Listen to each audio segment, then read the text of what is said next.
What's going wrong with Arsenal's title charge this season?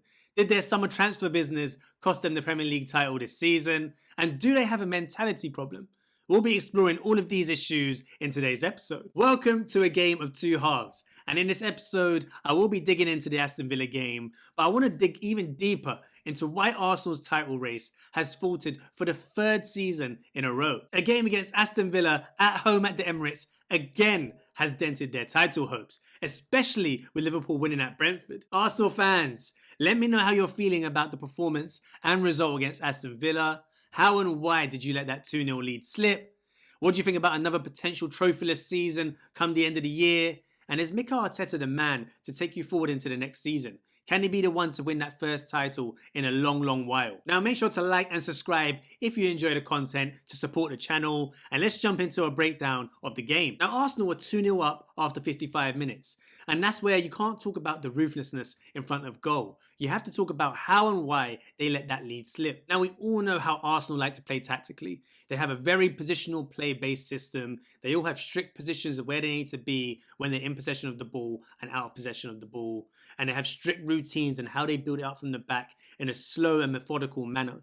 You know, they like to control possession. They don't like the team to have lots of transitionary moments against them. They love that combination play, the 1v1s out wide for the likes of Saka when he was fit, Martinelli when he's fit, Trossard, you know, have those 1v1 situations, create overloads in those wide areas, and then they get plenty of crosses into the box. And this season, they've scored more goals from crosses than any other Premier League side after that Aston Villa game. And you can see all of this encapsulated into one in their first goal against Aston Villa. Miles Lewis-Skelly has the ball in that left back position. Trossard, who's originally on that left wing high and wide, rotates with Merino into the half space. And that's where it causes a bit of problem. You know, they should be doing this a bit more often in games. But as Merino receives that ball, Trossard makes a little dart in behind Kamara. But this is where Cash, I don't know what he's doing here, but he kind of fails to communicate with Kamara and catches Kamara sort of unaware in terms of Trossard's run. And Trossard's run is lovely, just darting in behind that defensive line into the channel. Kamara kind of catches up with him. And this is where Arsenal struggled on the wings, especially in Saka's absence. That pure 1v1 ability to take on a player. That's how the system is designed, to get these players into 1v1 positions in those wide areas. But in this case, you know, Trossard does well because he's not blessed with a huge amount of pace.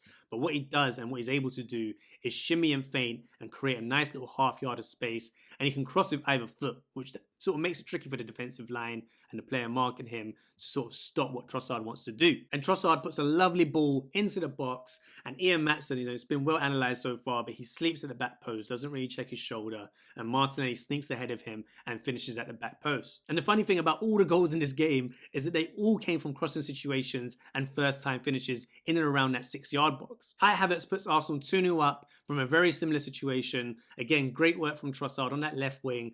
Nice cross into the box and a great first time finish. And at this point, Arsenal were 2-0 up. Everything's looking rosy. They've controlled the majority of the counter-attacks from Aston Villa, but all falls to pieces 5 minutes later. And we can talk about Arsenal's lack of ruthlessness in front of goal later on in the episode, but in this specific game, you're 2-0 up against Aston Villa at home, and the ruthlessness in front of goal isn't a concern. It's a lack of urgency in the defensive play.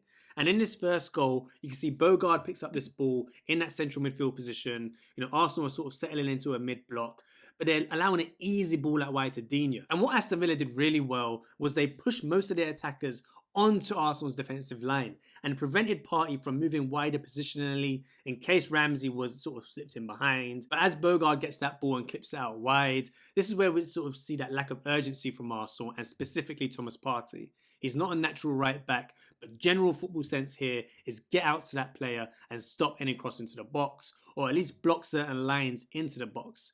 But Digne is able to take a touch, get it out of his feet, and play a lovely ball into the box. And if we go back to what Aston Villa did, positioning their players on that defensive line, now you've got the likes of Ramsey making a run into the channel and dragging Timber out of that centre-back spot. You've got Watkins making a lovely near-post run. Gabriel tracks that well, but he gets dragged out of that central zone as well. And Tielemans makes a beautiful run in between Gabriel and Lewis-Skelly. And this is where I feel it's a bit tough for Mourinho. He should track the run, but it's an unusual situation for your defensive midfielder to track a run into the middle of the centre of the 6-yard box. It doesn't usually happen, and it's how Aston Villa have set up from these crossing situations, and they've exploited it with Tillins having a lovely diving header into the bottom left-hand corner. And it's a great goal from Aston Villa, but I think here the main concern is the lack of urgency to get out to the crosser. And especially with Dina, he likes to attack, he likes to get crosses into the box. And I think this is where Partey not being a natural right back, he probably should still get out to him, but it probably did hinder Arsenal in the situation. And the second goal doesn't take an expert to work out what's gone wrong. Thomas Partey is in that defensive line. They're just inside their own box. And as that ball comes in, lovely cross with his weaker foot from Cash, Thomas Partey just totally goes to sleep. He actually jumps out of the box rather than tracking Watkins' run into the box. And it's a great first time finish from Watkins. I think every single Arsenal fan questions the need for a striker now. But this game in particular, you can't bring it back to a striker. They were 2-0 up in this game. They should have seen this game out from a defensive standpoint. And this is where you have to question the mentality of the squad. Now make sure to like and subscribe if you enjoyed the content, and stay tuned as I'll be digging into the costly mistakes that Arsenal made in the summer transfer window. 2 seasons ago, Arsenal were a surprise contender for the title in the title race against Man City, and it showed the development of the squad and the patterns of play from Arteta. Last season, we wanted to know if it was the real deal. Would they be in a title race again? And again, they proved themselves to be strong contenders for the title, only faltering to Aston Villa again at home at the Emirates. And this season was where the expectation comes in from Arsenal fans and fans generally of the Premier League. But if you look at some of the results this season, 1-1 at home to Brighton, albeit with a red card. Again, another red card in an away 2-0 loss to Bournemouth. 1-1 draws away at Fulham. 0-0 draw at home to Everton. 1-1 draw at Brighton away. And now a 2-2 draw against Aston Villa. Now, some of these are really tricky teams. The likes of Fulham away, they've been tricky this season to go to. Marco Silva set them up really well this year. Brighton has always been a tricky place for Arsenal to go, and generally Brighton play really good football. And Aston Villa aren't a team to shirk against. To get a point against Aston Villa isn't the end of the world. But it's the culmination of all these games this season. And then you add the likes of the loss against Newcastle, the games against Chelsea away. They're probably less to do with this sort of run. But those teams that I mentioned, they've dropped 13 points in those games. And they've dropped 12 points from winning positions in the Premier League this season, the most of any single campaign since 2019-2020. And that's where you got to think about it being more of a regression than progression for Arsenal this season. And Mikel Arteta has done a great job of getting Arsenal from where they were. If you remember, they were going for top 4 every year. Top 4 was the trophy. And to get them into numerous title races back to back is a big, big achievement. But this is where the expectation comes now. And the expectation to win titles, to win trophies. And this is the last step. And it's probably the hardest step. And this is where Arsenal and Mikel Arteta need to be really, really careful. 3 years in title races, back to back, no title. That could be something that really plays on the minds of the players, the mentality of the players. And it's maybe something creeping into mentality now. The fact that they know they're losing games. The likes of Man City are falling away.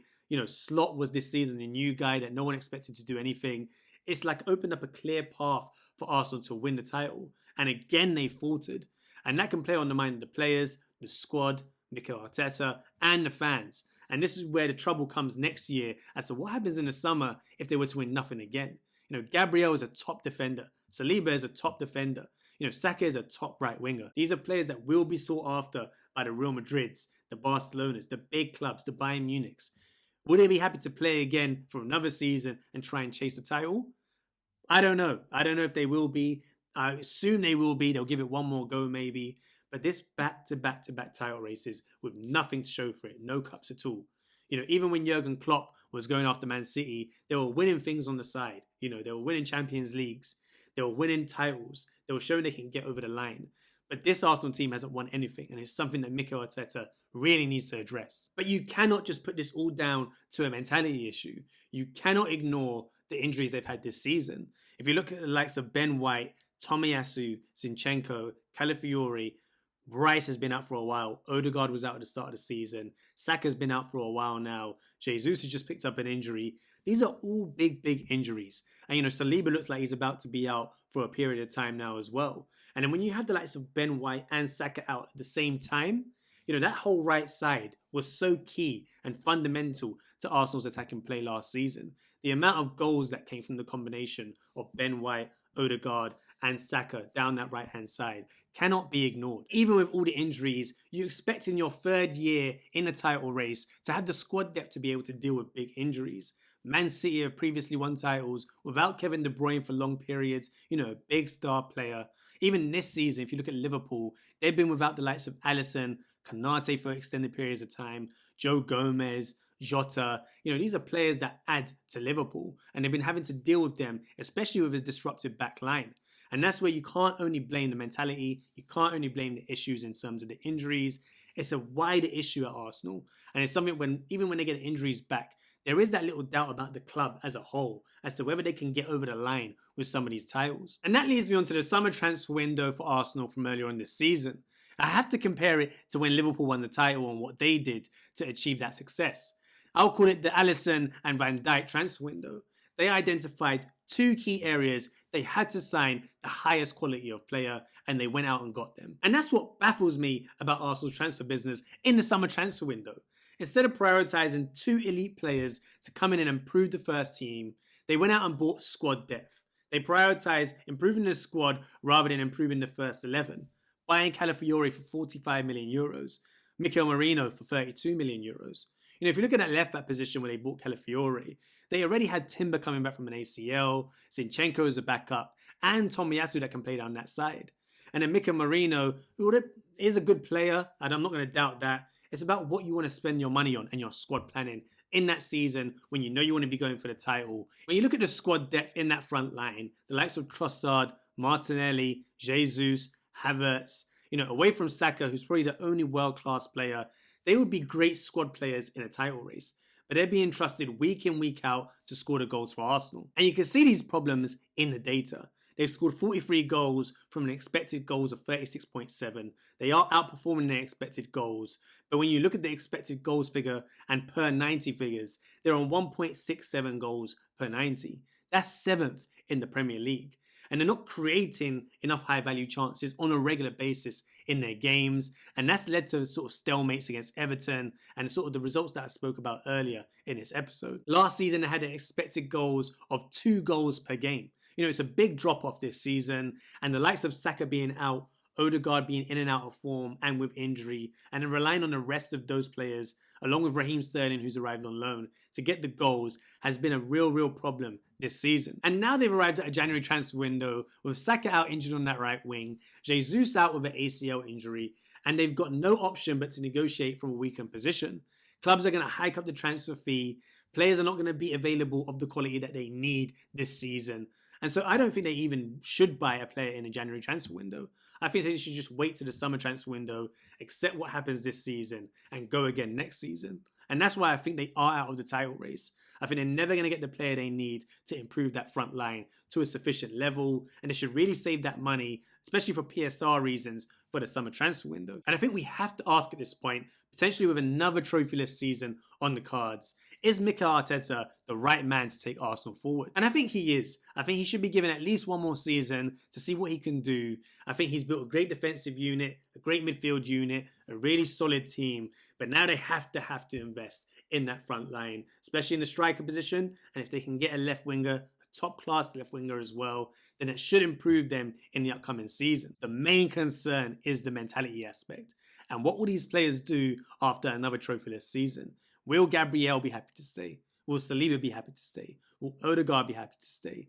Will big teams like Real Madrid, Barcelona start coming in after the likes of Saka? You never know what can happen after a trophyless season. Can Arteta keep his main players, the core, with him into the next season? And can he then make the right decisions in the transfer market without the likes of Edu by his side to get the right striker and left winger to mount another title race next season? Now, if you like this content, make sure to check out my previous episode analyzing Mikel Arteta's Arsenal against Chelsea from earlier on in the season. Make sure to like and subscribe if you enjoy the content, and keep tuned for more future episodes of A Game of Two Halves.